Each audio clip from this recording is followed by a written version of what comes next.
Gotta wake up early in the morning, a long way but go because I gotta find my way. Recherche et innovation, ce n'est pas qu'une question d'élite, c'est important de le préciser. Les CRE en sont la preuve, Rama. Oui, parce que habituellement, c'est au niveau des universités, au niveau des hautes instances que l'on procède à la recherche et à l'innovation. Mais le ministère de l'Enseignement supérieur a une nouvelle politique pour se rapprocher davantage des populations, raison pour laquelle il a mis en place des centres de recherche et d'essai. Ce sont des centres qui sont implantés dans les zones où il y a des couches défavorisées afin de leur permettre d'avoir des outils pour procéder à la recherche, faire également de l'innovation. Avant de développer encore plus le sujet, je vous propose d'écouter le directeur de la recherche et de l'innovation, le professeur Amadou Gallo-Diop. Les CRE veulent dire Centre de recherche et d'essai.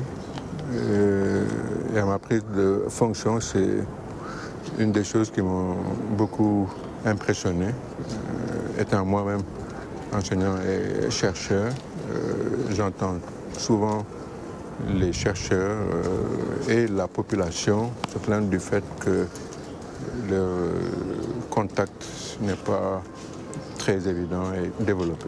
Et quand j'ai visité le CRE de Guédiawaye, j'ai vu que de manière concrète, sous les auspices du ministère, de la formation est offerte gratuitement à des jeunes et à des femmes autour de la recherche et de l'innovation en créant le cadre infrastructurel et structurel qui leur permettent de s'exprimer. L'exemple le plus récent, c'est au cours de l'infection à coronavirus, des jeunes licenciés, maîtrisards et autres sont venus ici, se sont mis au travail, ont inventé des machines, des robots qui s'adressent à vous en Wolof, qui vous fait diriger pour recevoir du savon, de l'eau et du gel comme contribution. On a aussi pu voir des jeunes qui se sont lancés à fond dans tout ce qui a trait au solaire, à l'infographie, à la sérigraphie, à l'informatique. Donc c'était, je crois, c'est un exemple concret du contact entre université, instituts universitaires, chercheurs et autres, et la communauté dans le but et dans le sens de ce qui doit maintenant devenir régalien, c'est-à-dire les services à la communauté à partir de l'enseignement supérieur. Justement, quels sont les types de formations qui y sont dispensées? Ce sont des formations allant dans le sens de la science, de la technologie, du solaire, de la programmation, de la mise en place de logiciels éducatifs. Donc, il a expliqué que durant la période du Covid, des jeunes qui n'avaient pas vraiment d'activité à faire se sont rapprochés du CRE.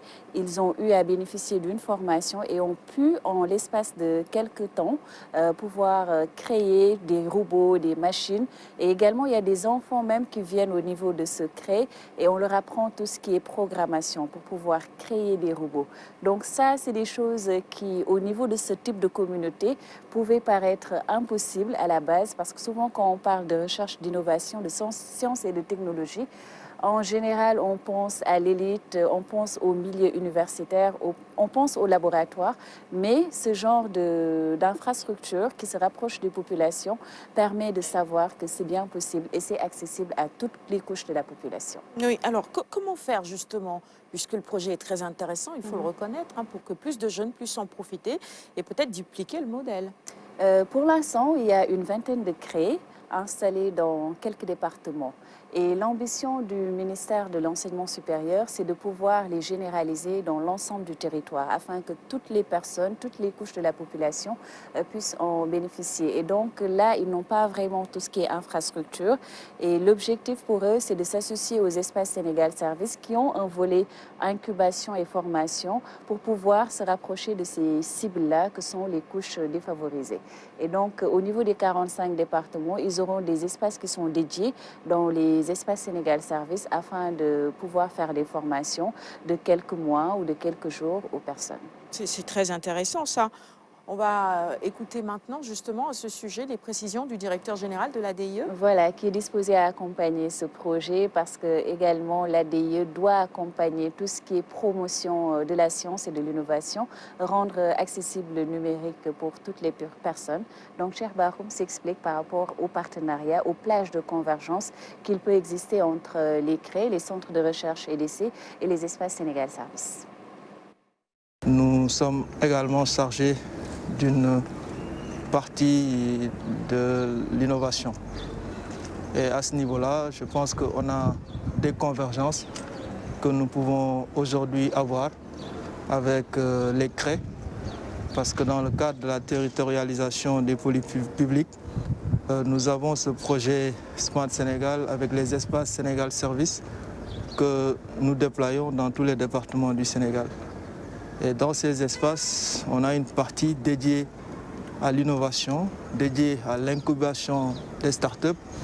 Et aujourd'hui, en visitant les CRE, on voit un peu quand même la demande qu'il y a aujourd'hui au niveau de la jeunesse, mais également au niveau des femmes qui veulent se former, qui veulent avoir un métier et vraiment travailler sur des activités qui peuvent leur amener des revenus. C'est dans ce sens-là que nous sommes venus et nous espérons que cette collaboration aura bien lieu et nous pourrons effectivement bénéficier de l'expérience et de l'expertise des agents du CRE et également nous essayerons de renforcer en tout cas les outils donc, existants, notamment sur la partie informatique. À ce niveau-là, donc l'ADIE essaiera de renforcer la connectivité, les équipements informatiques, mais également le développement d'outils digitaux qui permettront à ce que, en tout cas, les apprenants qui vont venir dans ces structures, qu'ils puissent disposer véritablement d'outils qui leur permettront de développer encore plus leur... Je disais tout à l'heure que le projet était très intéressant, rendre l'innovation et la recherche accessibles à toutes les couches, parce que c'est vrai, certains n'ont peut-être pas fait le cursus scolaire normal ou classique jusqu'au niveau universitaire, mais ils sont très créatifs, très inventifs. Effectivement. Et c'est important de mettre également ce savoir-faire-là en évidence. Ils ont un génie créateur, ça c'est avéré.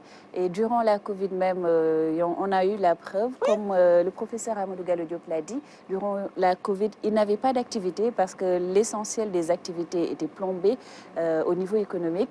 Donc ils ont d'eux-mêmes choisi de venir au niveau des CRE et essayer d'apporter leur contribution à la lutte contre la Covid. Et c'est dans ce cadre qu'ils ont créé des prototypes pour des machines pour se laver les mains, pour distribuer des gels. Certains ont fait des robots, ils ont fait des logiciels éducatifs également pour permettre aux enfants de bénéficier des formations à distance et de pouvoir, à partir de leur tablette, avoir accès à la connaissance.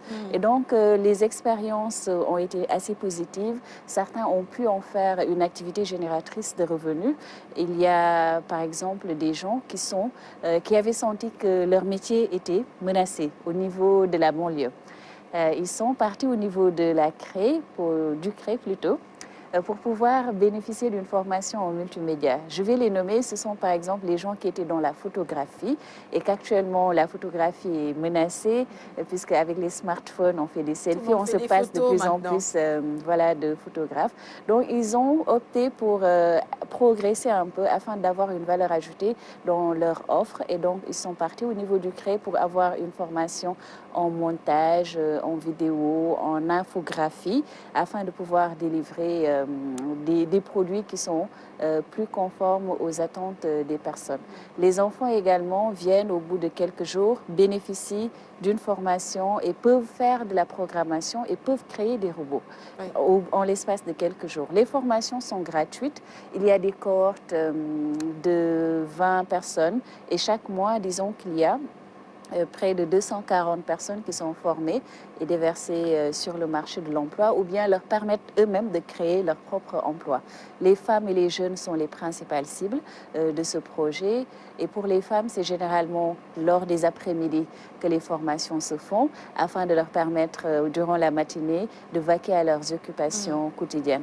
Et l'objectif des CRE, c'est vraiment d'être au plus près des populations pour leur éviter des dépenses en termes de déplacement et avoir certaines contraintes qui justifieraient que ces personnes-là estiment qu'elles n'ont pas accès au CRE. Très bien, un projet évidemment qui renferme de réelles opportunités d'emploi et de création de revenus pour les bénéficiaires à dupliquer. C'est important. On va suivre le projet avec toi. Merci ma chère Rama. Gotta wake up early in the morning, a long way but go because I gotta find my way.